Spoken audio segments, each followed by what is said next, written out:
Welcome to All Things Retreat Podcast. I'm Holly Porter, your host and CEO of Retreat R&R.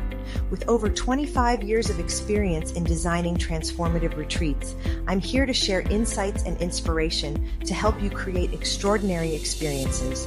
Whether you're a pro or just starting out, you'll find valuable ideas here. Enjoy the ride. Let's dive in. Hello and welcome everybody to our show today. I've got a guest named Colleen Biggs, and she is a newer friend of mine. We've known each other for, a couple years, right? Mm-hmm. And so now, we're old friends, right? Anyway, we've done some events together, and she is going to be amazing for helping you fill those events. We're going to talk a lot about that. A lot of people are struggling filling events and retreats right now. We're mostly about retreats, but she knows all this stuff. So we're going to talk about that, but I'd like to just read a little intro with her. She's a seasoned entrepreneur and a business advisor for over 25 years. She's launched over 365 businesses with a background in franchising, including her work with Little Jim and Phoenix Drone Pros.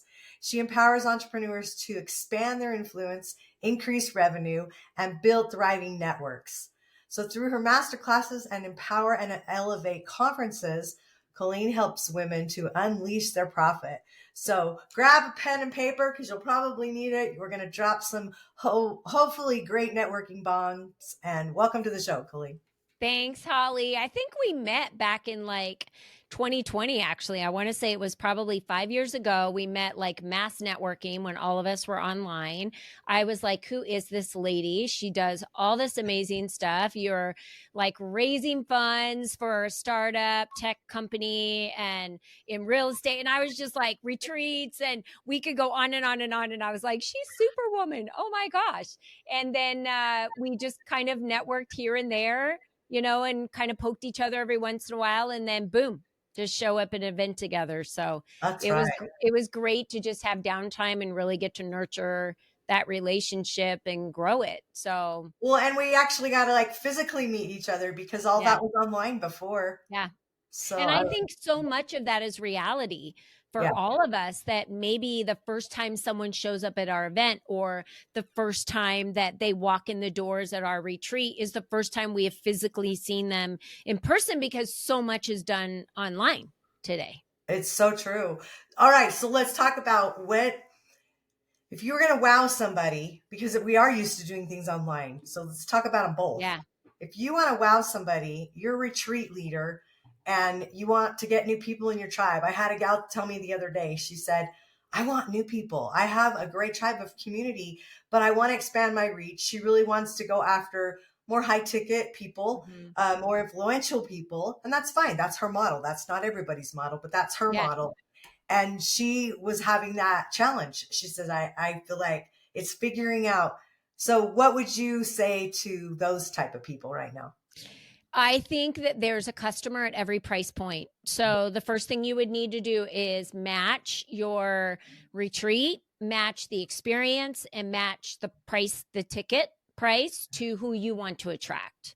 So I've always had retreats where they were around $4,000 to get into my retreat. And I know a lot of retreats that are $600 to $1,100 to get it right. So that's a very big difference in price point. I've also attended retreats and been invited to many that were at the $7,000 to $10,000 price point, or invited to be on a yacht for a week in Spain for $35,000. Yeah, a lot of the higher ones are going to be. Do you see what I'm talking about? The different, And when I say a yacht at $35,000, no one's willing to pay $35,000 to go to an Airbnb. For what are your deliverables, right? So everything the package has to match. And the individual that you talk to, the immediate advice I would give her is, if you're looking for a different demographic and a higher ticket, you need to first make sure that your retreat reflects that demographic that you're looking for. And second, you need to be in a different room. Yeah. You need to be showing up in rooms that have those individuals. So if you're constantly hanging around, I created the retreats for my demographic that was within my community that I built. It's what they needed. It was the right price point for them. It's the deliverables that they needed. They walked away with a map. They walked away with a roadmap. They knew exactly the steps they needed to take to achieve their success in the next year. That was what the deliverable was. Some retreats, they don't offer that deliverable, right? The Right. retreat is either a stepping stone to an offer or it becomes the deliverable. So you have to decide, what is this retreat? Is it a deliverable to a client? Is it a deliverable to the person that signs up for it and they walk away with exactly what they paid for? Or is it a stepping stone to what you want them to eventually enroll into? That's a very different type of deliverable at a retreat. So we have to decide, what is that? And my retreat was a deliverable. So they paid for it, they got there, I delivered what they paid for, and then they left. There wasn't an upsell, there wasn't, and then it wasn't anything like that. It was the deliverable. So we just have to decide and Mm. be very clear on that, on exactly what a person's looking for. What problem are they having right now? And how does your retreat solve that problem? Oh, I love it. That's a great answer. And so if you're online, the energy and the shift of that's going to be a little bit different. So if you're thinking, okay, I mean, first of all, I think there nothing beats in person. But if you're talking about expanding, you're going on an international retreat. More than likely, you're not going to know these people in your sphere of influence, at least in person. So if Right. you're online, what can you think of? What could kind of a tip could you give that would impress that people? And like, where would you suggest they look for those type of people that they want if they're Um, looking to expand into something bigger? Well, you need to partner with somebody who has those women in their sphere of interest, for one, Yeah. right? So you need to be partnering with them for sure. I think that's the number one thing that we need to think about. And the other thing is, when you're showing up online, like I had just said, I see way too many events and retreats out there that are so general. Yeah. They're general in everything that they offer, like, this is a chance for you to get away and be nourished and, change your mindset or whatever it might be. And I think to myself, like, what are the specifics that I'm going to gain from this? What Mhm. tangibles can I apply to my business? Those are the most important things. If I'm spending my money, what is the investment that I'm making that I'm going to walk away with? And I think too many people avoid that because they feel like, well, that's too niched. And I'm like, well, the person that is looking for that is specific thing. Yeah. That's who you want to attract, because they're not going to question the amount of money. They're just going to jump all over it and invest their money. So that's the first thing I would say, is be very specific with the problem and be very specific with the solution Yeah. and why they're perfect for that retreat. Yeah, hit their pain points and Yeah. get them. Messaging's everything. And I was sharing with you that I had heard a gal the other day that just said she's not filling her retreats and she's doing everything the same, and her, her website, everything's the same. And I thought, you just answered your own question. And I laughed because I went to the comments, and that's what most people were saying was, you've got to change. Your messaging can't stay the same. You Yeah. can't keep doing the same thing you've always done and expect the same results. I mean, if you want your people to come to your retreat and you want them to grow and move forward in life, then you've got to be doing that as well. And can't you just every retreat's different. Or the one guest can change the whole energy of good or bad, right? Oh, yeah. Yeah. So so what are some of the biggest challenges that you see women entrepreneurs facing today, would you say? They don't ask for help, Holly. They literally think, I'm going to just wear this superwoman cape tomorrow, and they keep putting it on day after day, choking them around their neck. And I challenged a group of ladies that I spoke in front of the other day, and I said, what if you were to take your superwoman cape off, fold it up nicely, put it next to your bed, get a really good night's sleep, wake up in the morning and leave the house without it? And you were just like, gasps in the room. Are Yeah. you kidding me? To not be a superwoman, how would I even be able to function? Society and culture from the beginning of time have created this kind of pressure cooker on women to prove who we are, to Yeah. prove that we're great, to prove that we can make money, to prove that we can run businesses, to prove. And I say, what are you out there to prove? Yeah. If you're out there to make an impact, then make an impact. Don't try and prove yourself. So I really feel like asking for help, partnering with other people, saying, this is what I really need. I sat with a woman this morning over coffee, and the whole conversation we had at a coffee shop was kind of where we both are in our kind of pivots and changes in life. And she was like, I'm so grateful that you would just take this time to spend with me. And I said, well, I'm grateful you took the time, because it kind of, it helps me too. As a female in business, we have to realize that ebbs and flows are going to happen in our business, and we need other women there to kind of root us on, right? We Yeah. need other women there that, because they get what we're going through. They understand the head trash and the conversations that we have with ourselves. So I think it's really important for us to ask for help. I love that. We do need to ask for help for sure. So when you talk about expanding influence, what are some of the practical ways that retreat leaders can position themselves as the industry authorities? Okay, so I'm just going to be super blunt on this subject, because it drives me crazy when someone starts a business and then does a retreat. And I'm like, you have no credibility No. at all. Or community, or No, or nothing. You've and then they nothing. can't fill There's it. no following. Yeah. There's Yeah. nothing surrounding why anyone would want to come to a retreat. Like, what are they going to gain from? You haven't positioned yourself in the market. So I think that the retreat should be something that comes because of a demand, that you find, oh, all of these women that are that are my clients, or men, whatever it is, whatever this group of couples or people or whoever you're serving. You could be serving larger companies for marketing. You decide, every one of these companies keeps asking the same questions and has the same issues. I'm going to create a retreat where we all come together and kind of solve all these problems, and then create a foundation for them for processes or whatever, because it makes it easier for you to deliver all of that in one setting, right? So Yeah. however it looks for your company to create a retreat, it could be because you want customers to know each other and bond, and that's the only reason why you're doing it. Figure out the reason, but don't make it the first thing you launch with and try and make it this money making event that just kind of launches you. I think that's the wrong way to go. You've Right. got to establish yourself in the market. You've got to have some credibility, and then you Yeah. create the retreat based on a need that you see over and over and over again in the community that you've built around you. Yeah. And I'm big on starting in your beachhead market, which is your own surroundings, and start with just a day treat that doesn't even have an overnight. And then you're not losing your shorts if Yeah. things don't happen. Right. I think, yeah, just starting small and working your way up. That's great, great advice. What is a piece of business advice that you wish you had learned earlier in your career?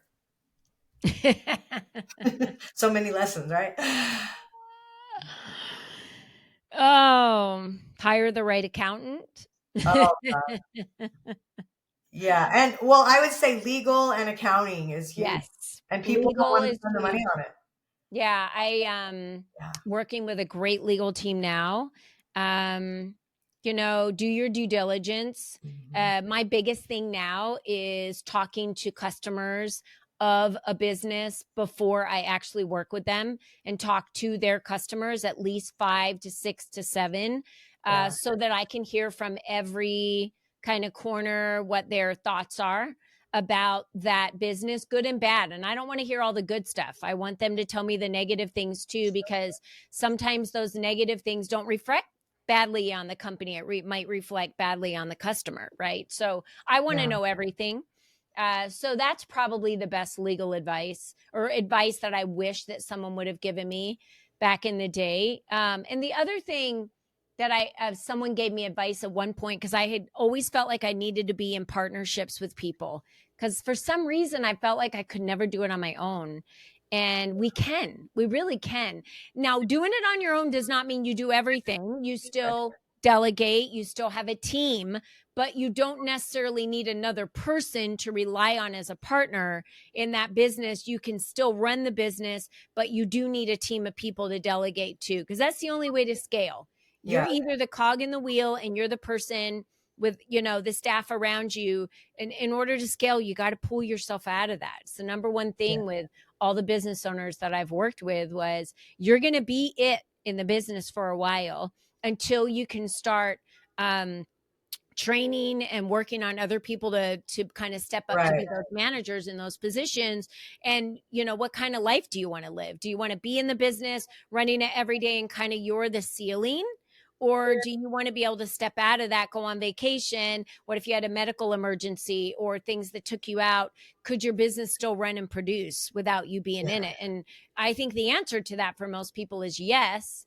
And a lot of business owners feel like, well, if I'm not doing it, then I feel useless. And it's like, well, I think you started the business. Isn't it great to be able to step out and know that your team can handle that?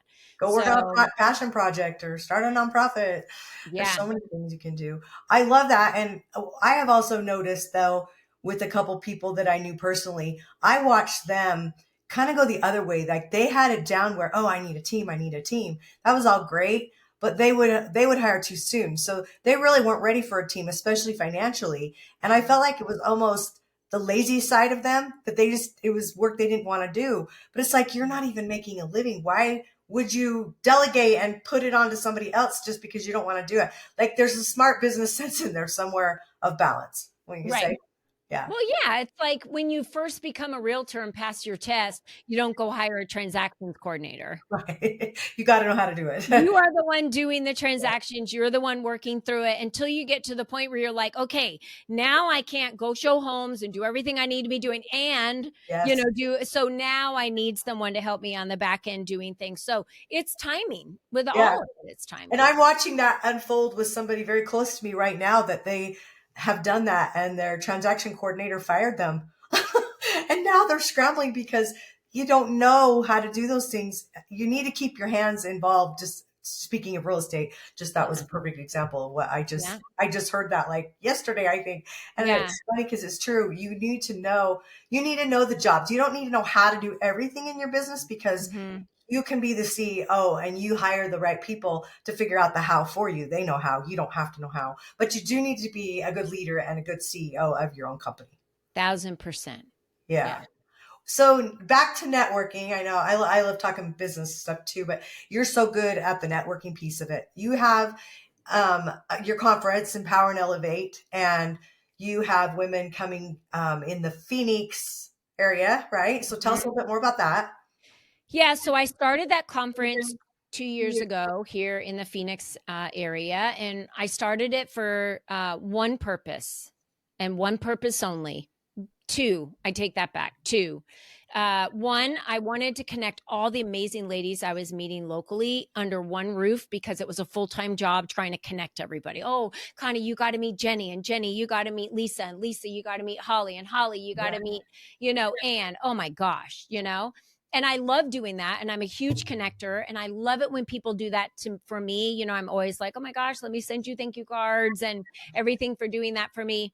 How could I give back to these ladies and get them all under one roof to say, like, hey, here's all the ladies I know, go to it. And so I built this as a conference for networking where they get 3 networking roundtables. And then I thought, okay, my very first hat that I put on as a business owner is how does this going to pay for itself? Yeah. Honestly, how much is this going to cost? And I'm not selling anything. I'm Mhm. selling tickets. So I'm like, we need vendors in the room. We need sponsors in the room. I need someone to speak because I'm not going to speak at this event. I'm running this event, right? I'm putting it together for the ladies in the room. It's how I built my community. I'm putting this together so all of you can work with each other, not just funnels to buy all of my stuff. And I thought, how am I going to do this? And I'm like, you know what? Ladies want to be spotlighted. They need the opportunity. If I can fill a room, they want to be on stage and they're willing to pay to be on stage as a sponsor, right? As a presenting sponsor. So 100%. that's why I did it. And so I have ladies that want to play on stage for 30 minutes, 10 minutes. Maybe they want to be on a panel for 45 minutes, or they want a vendor table in the room, or they want to be a lunch sponsor or a swag sponsor. So my background with conferences annually in corporations was I was responsible for bringing in sponsorship dollars. And that conversation that I had with the individuals was about, here's an opportunity for you to get visible in front of all of these owners. Yeah. And you've got to participate. The more you nurture and build real relationships in person with them over a weekend of a conference, they're going to remember you. They're going to trust you. They're going to want to use your products. That's just how I feel about it. It's not an awkward conversation. It's not a, I'm looking to take your money. It's a, here's an opportunity for you to get visible and I will fill the room. And that's always been the win-win deal with me, is I'll fill the room and then you come do your thing, because that's a huge value to the women in the room. Oh, I agree. And you, mind you, 2 years, but you do it twice a year. I do it. Yeah. March and November of every year. So we So, do two for what we've had 6 conferences. This will be our 6th one in March. okay, so it's March what? March 21st. And then we have One another day. one. We have, it's all day 9 to 6. So you get swag, lunch is served, you don't have to leave. Champagne wall comes out at the end of the day. We do raffles, we have panels, vendors in the room, speakers, networking roundtables that are built into the conference. I hate it when you sit there all day and don't get to network with people unless it's like a happy hour. I'm like, why would I want to have it built into the conference that you say, okay, now we're going to turn to each other and we're going to have networking time. So I think some ladies come just to connect with other people. Oh, They're I there to, absolutely. yeah. Women need that. And that's I'm why so they're there. sad I can't come this year. I already had a business cruise in Puerto Rico, so dang it. Well, I would have come on your business cruise if you would have invited me. I'll And it send you the wasn't. link for next year. They'll be promoting it probably the first couple days, trying to get us to get people for next year. That's how I got in. I did it a year Yeah. ago. That was why I couldn't get out of it. So it was already paid for. But yes, I'll come in 6 months. How about that? Yeah. I That would love be that. great. Well, so if they want to get a hold of you or go to the place to get tickets, Yeah. you do that. Yeah, the easiest way is just go to ColleenBiggs.net, click on events, and then there it is right there. It's the event that we've got promoted everywhere on the website. And that's the best way. Tickets are limited. We're getting very close to sell out. You know, I only can have 200 women in the room. That's all we can fit. And I don't think I'm going to expand it to a bigger conference room. Yeah.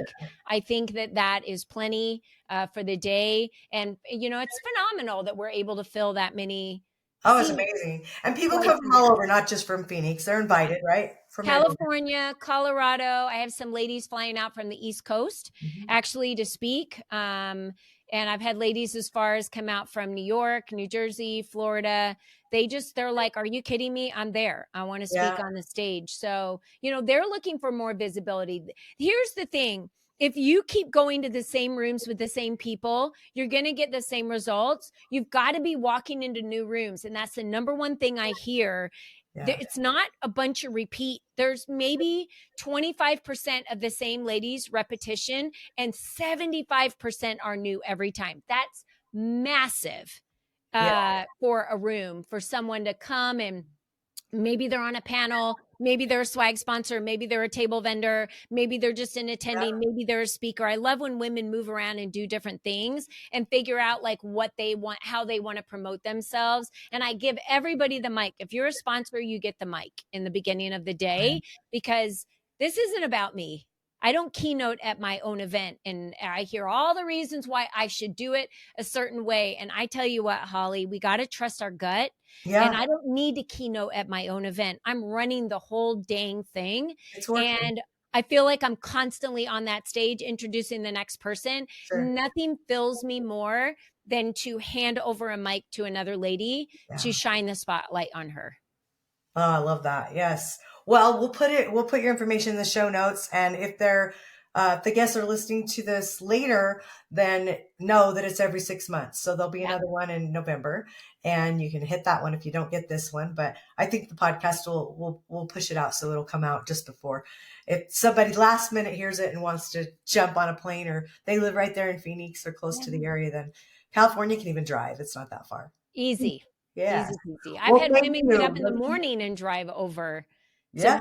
to be there in the morning. I'm like, are you crazy, girl? I've been known to do it myself. Sometimes you just press for time, but you want to be somewhere. So Yeah, I know sometimes it's faster to drive than it is to go sit in an airport and I know. you're 2 hours early and then wait. And yeah, it's fine. Yeah. But I hope it's a great success. I know with you in charge, it will be. And I'll be there in spirit. I'll be thinking of you that day, being jealous probably, but I'll be having some fun myself. So it's all about fun. Life's all about fun, but I love that you ended it. I was going to say for a last tip, but you really said it about going to new audiences and being in room and going to different places than you've been. That really is the best way to network, especially if you want to expand your reach, expand your audience. So that was awesome. You know, people need to network, Holly, to build relationships, like real relationships. Stop trying to scratch the surface because you're fake and you just want to get a client. It doesn't work and everyone can tell. So just get out there to make a friend. Yeah. And that will take you so much further. If you just build that credibility of I'm a real, authentic person, I really do want to be your friend. I really do want to help you and connect you to other people and just be a good person and spread kindness. You'll be amazed at how much that attracts back to you.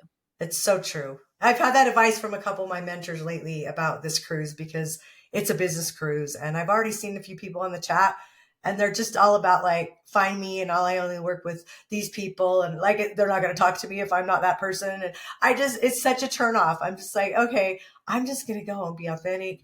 And you need to find someone by the pool and have a long conversation with them for 2 hours or sit over dinner with them or meet them in the spa. That's one of my favorite places. I sat and had a long conversation with someone in the sauna, and her and I just like bonded.